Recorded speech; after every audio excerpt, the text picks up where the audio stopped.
We're scraping the bottom of the barrel with this one, and I'm talking cheap. Wait till you see this camera that I've got up today. Now, this one worked when I last saw it. It just needed a power supply, and I got a power supply for it. Check it out to see if it's going to work. No, it doesn't work. This has got to be the cheapest camcorder I've ever seen in my life. Check this one out. It's made by Sanyo, and it's junk. Here's another Sanyo camcorder I was given a while back. And this one actually, I think, worked, because I have these wires on here for the power adapter because I didn't have a power adapter for it. But you see, this camera I was just given that's not repairable, that I'm going to just use for parts, it happens to have the same adapter. So let's just see whether, I'd love to see if this works or not. I can cut these wires off now. I actually must unsolder them. Maybe the guy that owns the other one wants this one. Don't need that on anymore, as I have a power supply. If this works as a playback machine, you know what's going to happen. I'm going to sell it, and sell it to someone who's looking for a machine to play back. I don't care if the camera works on it or not.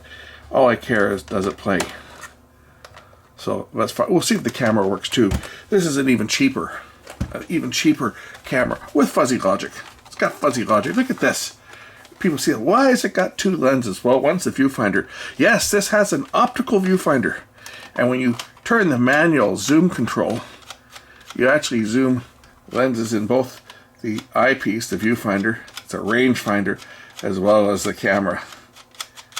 It's got variable speed zoom. See, it says right here. Where does it say it on here? Variable zoom, right there. Yeah, the variable, as in how fast you move that lever.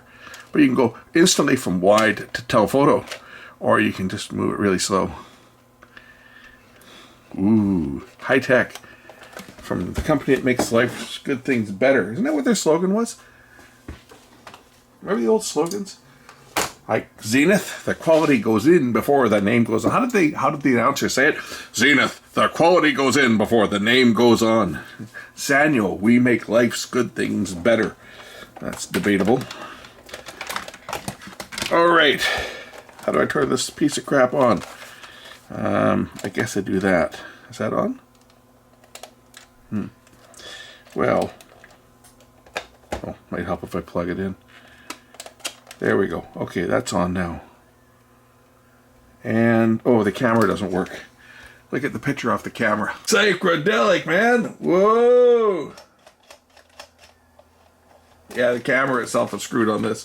How about feedback? How does feedback look? I bet that looks pretty wild.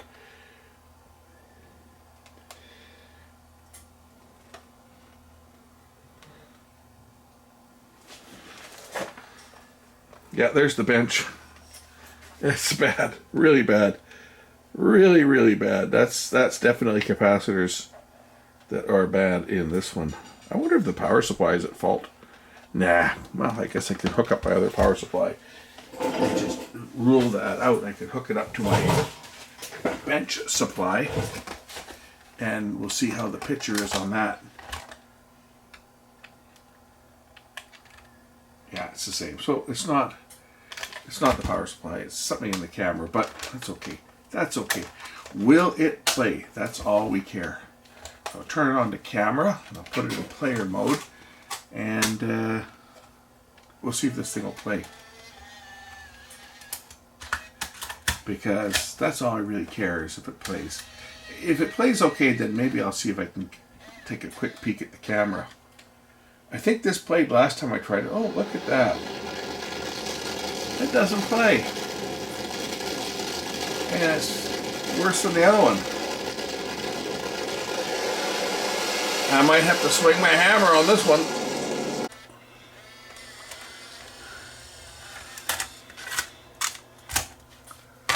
Do I even want to open this thing up?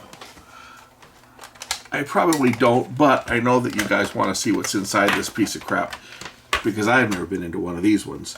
When this one was given to me, I hooked up power to it, and it worked.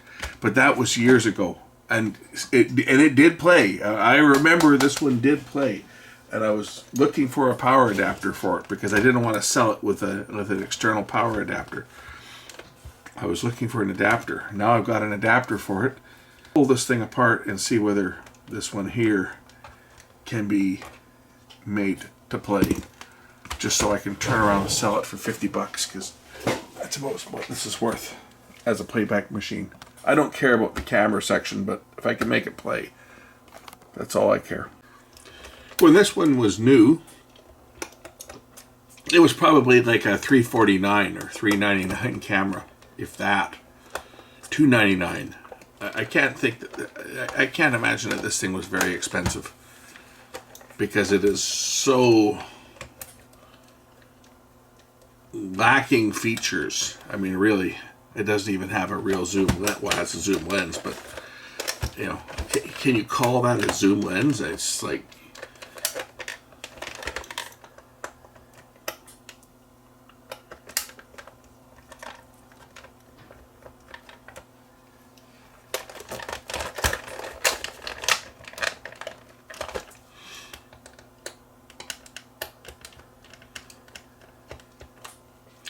wonder what year this one was made.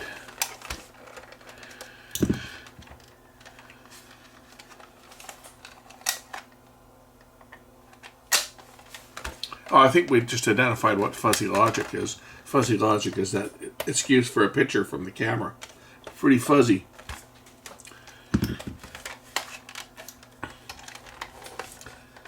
I don't even know how this thing opens. I may have to have the tape compartment open too. Get into this thing. So we'll just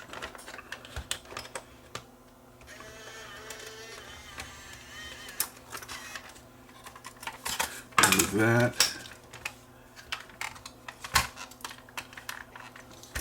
I think this comes off, maybe not. Oh, there's another screw up front here. It'd be interesting to see what's in here, because I don't think I had this one apart the last time I looked at it, which was like a while back. Pretty sure I didn't open it up.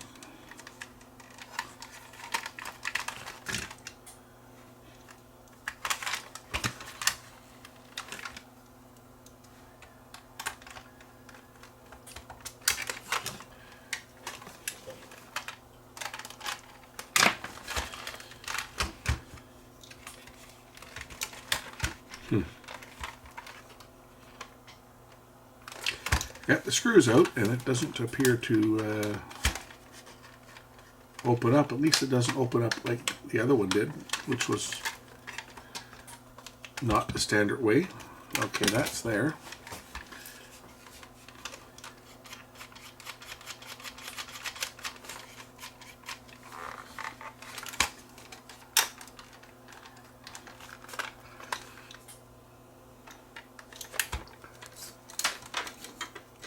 Oh, well, it might help if I take all the screws out.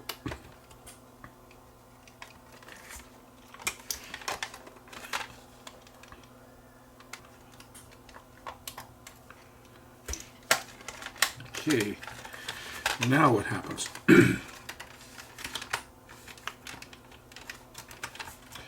That's the video out. At least it doesn't use a ribbon cable.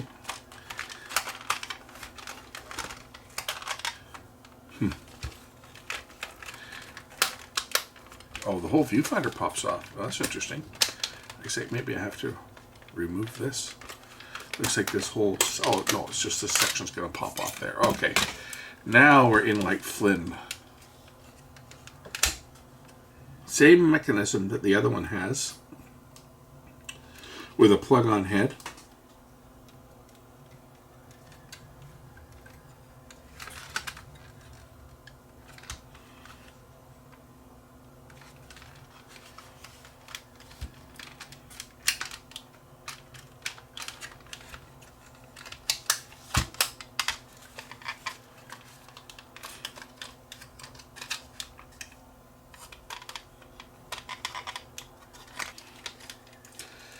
Top cover has to come off because there's a little tab that interlocks on both sides and holds the side cover on. That's kind of ingenious. Kind of stupid idea, actually. Stupid design. like most of the cameras that weren't Sony. See, I didn't mind working on the Sony cameras because they all came apart, and they all came apart relatively easy, or most of them. There was the odd one that was kind of a pain in the butt to open up, but most of them just came apart easily. There, that should take this side off. Of course, it's got the ribbon cable that plugs in down here that controls the functions. So now this side cover should just lift off, which it does. And I can unplug the battery. All right.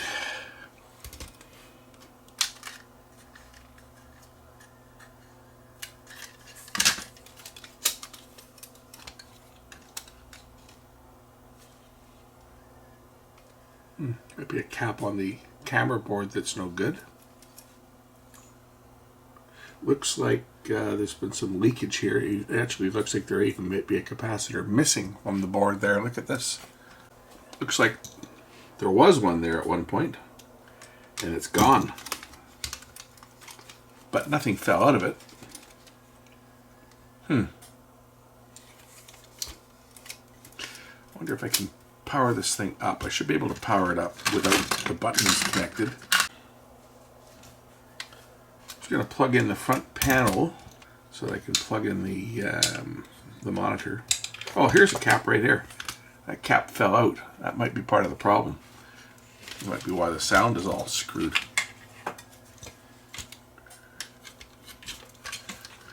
Again, I'm only interested in making this thing play back. I don't care about the camera section, but if I can get it to work, then we'll do that. Okay. Power on this unit is a switch over here.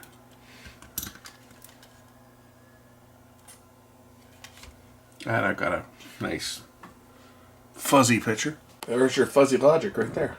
Right there. Alright, I was going to just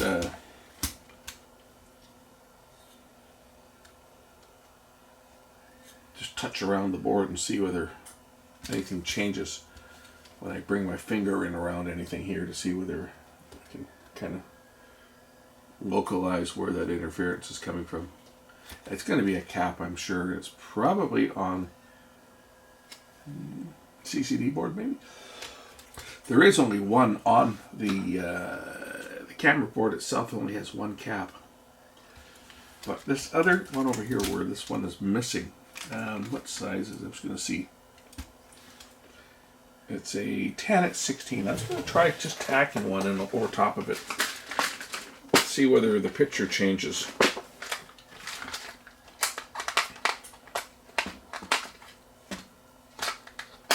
Go through my bin of caps.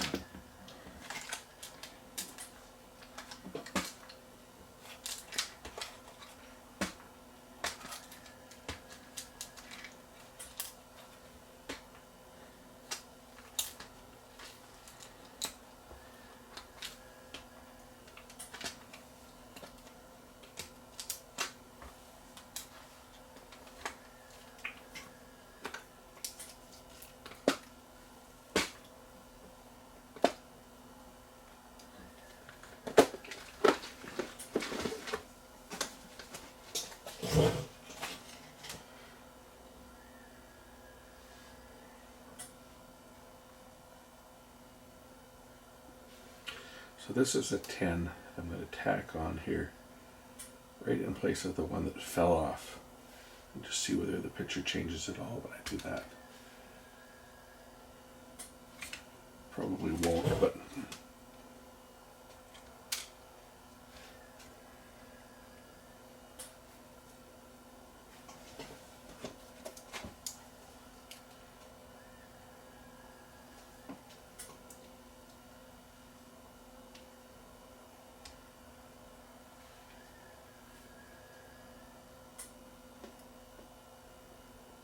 it sounds like something in the sound. I heard something ticking there, so that might be why the sound was as bad when I tried playing a tape. I'm just going to reinstall that cap and try playing a tape back.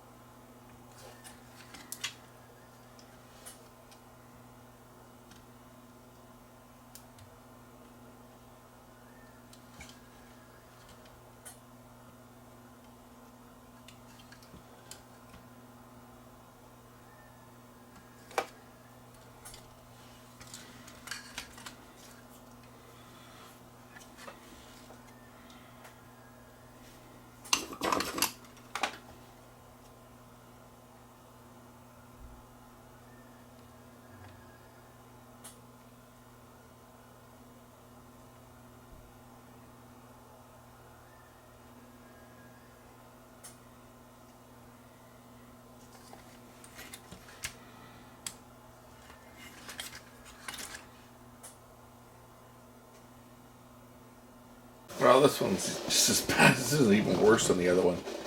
I think this is another one that's going to be a lost cause. This is just ridiculous.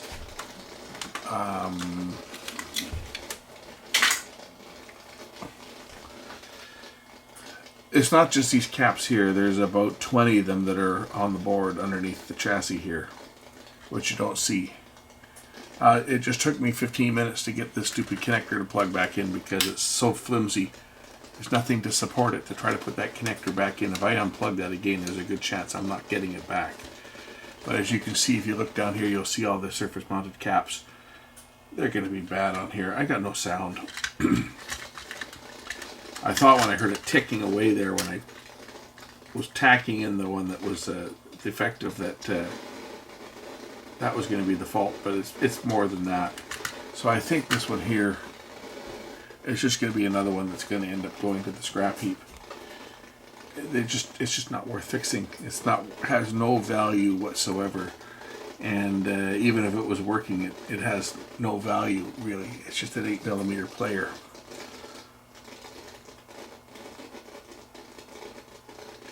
Guess the only thing kind of unique about this is it had an optical viewfinder, kind of like the old Beta movie, but at least the old Beta movie, you actually look through the lens. This one's got a separate lens for the viewfinder, straight through eyepiece.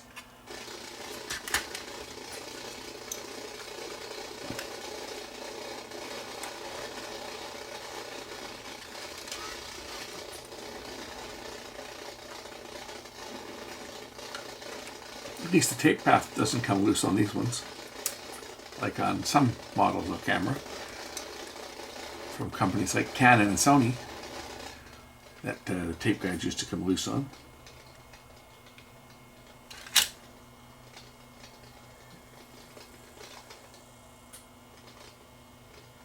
But there sure are an awful lot of dropouts on this tape, and I don't think it's the tape that's at fault, it's the machine itself. Like even if it played sound, that is unacceptable. I'll try a different tape in it. I know it's going to be the same, so we'll just try another tape, another test tape here, and see what this looks like.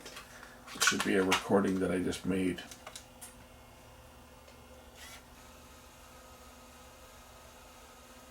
Maybe not.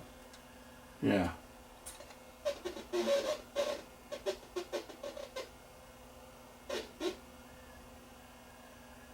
Well, you know what it is? It's sound. See? The lines, whenever there's sound.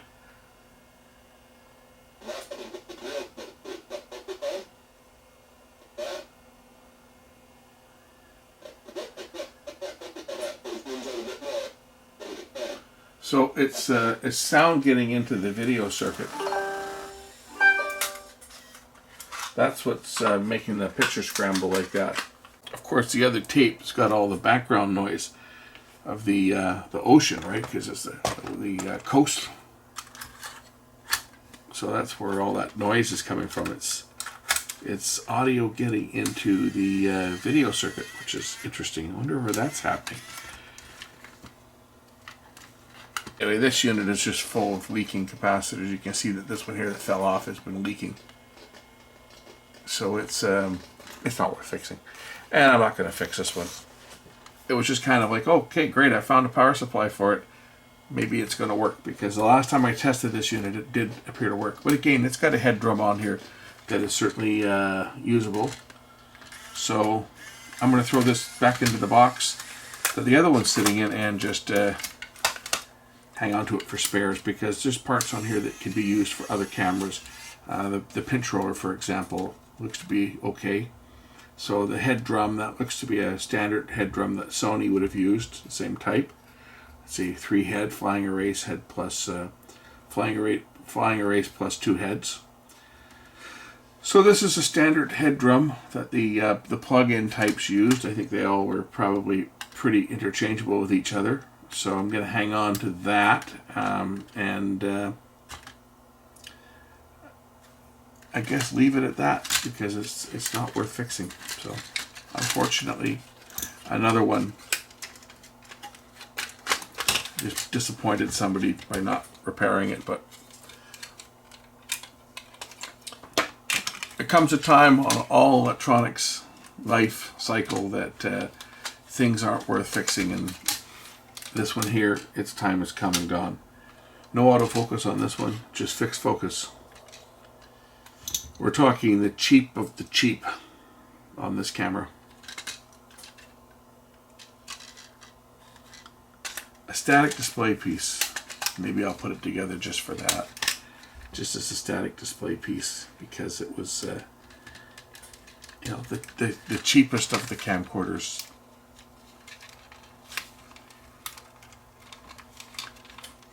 Which makes it pretty much like everything else that Sanyo ever made. Cheap junk. Of course, I gotta open that again to get that to snap in. There we go. Anyway, I won't bore you with the reassembly of this piece of junk. Okay, it's back together. Junk. You know what the PS12 stands for, right? Piece of shit. And before I end this, there's playback of the same tape. This is on a Sony. The sound is shot on it because the soundboard's gone. Another camera that's not going to be fixed. This is my first of my Hi8 cameras, and there we go. The sound just came on. What happened there?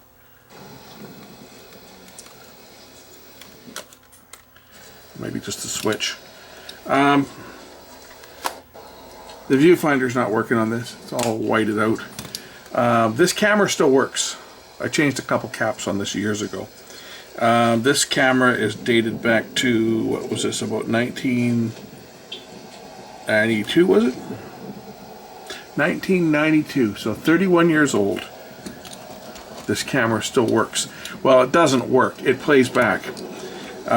What doesn't work on here is the switch is broken. So you can't turn it into camera mode.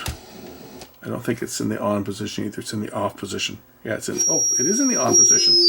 Cool. So it actually will work. If I put a blank tape in here, this should record. Let's try it. I don't know if it'll go into record or not. It's in record pause. Yes, it will. So I've got the switch in the on position. So as soon as you turn it into camera, it's ready to go. The zoom works. This is pretty cool. See, you get something out of this. I fixed this one years ago. I'll just point it around the shop here. I'll show you guys on the monitor what I'm doing. So this was a really high quality Hi8 camera. One of the highest quality that they made. The TR series. The lens works. It still focuses perfectly. Look at that.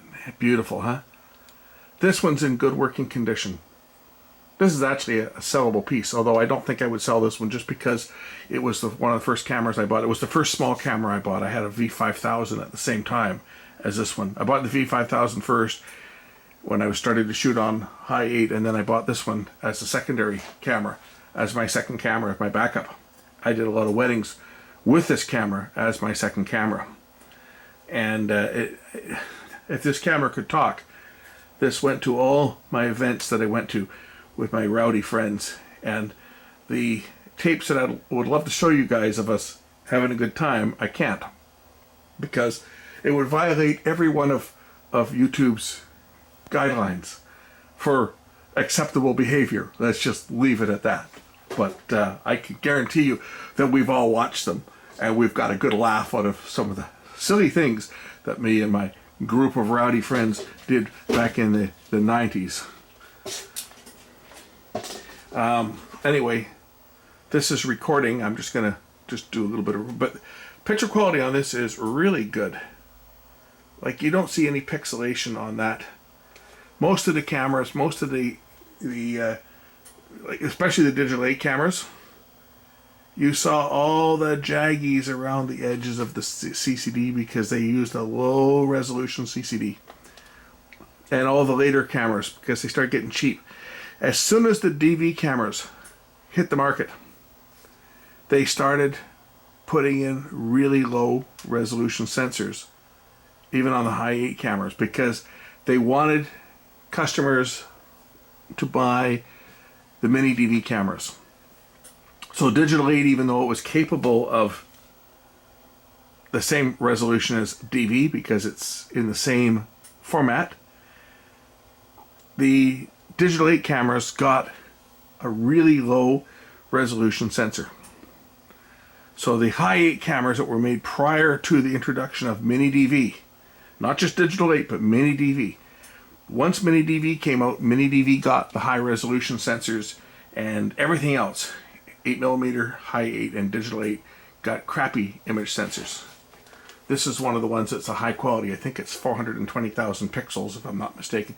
Either 420 or 470, but it's up there. But no anti-shake or anything, no steady shot.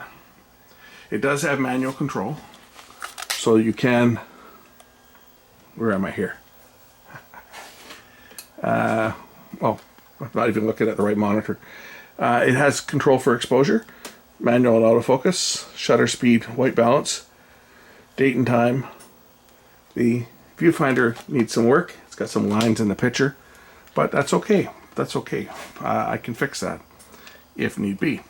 But let's play this tape back. As you can see, I'm searching back on the tape. I'll rewind this back to the beginning and we'll play it back. Okay. The TR series.